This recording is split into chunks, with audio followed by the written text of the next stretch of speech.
5 minutos del Espíritu Santo. 15 de julio.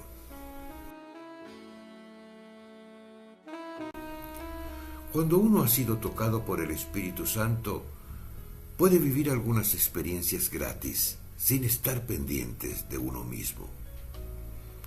Es la capacidad de admirarse y de alegrarse por el otro, pero sin estar pensando que es algo mío, y sin estar buscando poseerlo para mí. En todo caso, me alegro de poder disfrutar algo con los demás, como algo nuestro, no como algo mío.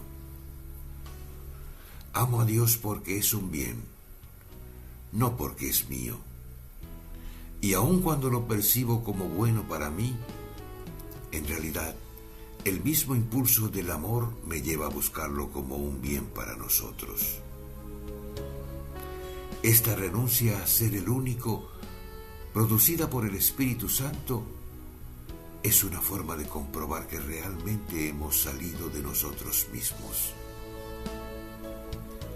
En esta renuncia a ser el único, la recompensa no es más que el mismo amor que ama por amar, en una generosa ampliación del yo.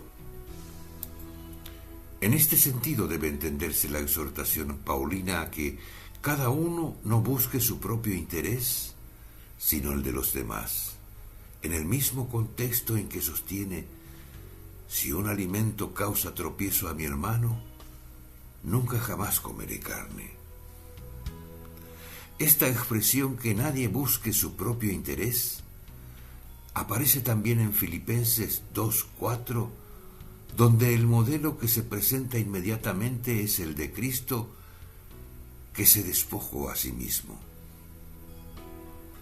Pidamos al Espíritu Santo que nos enseñe a hacer el bien gratis, no pensando tanto en nosotros mismos, sino en las necesidades de los hermanos. Cardenal Víctor Manuel Fernández.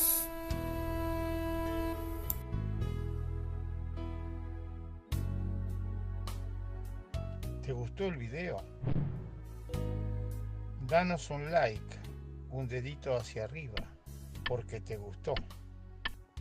Entonces podés suscribirte al canal y tocar la campanilla, así recibirás nuestras notificaciones.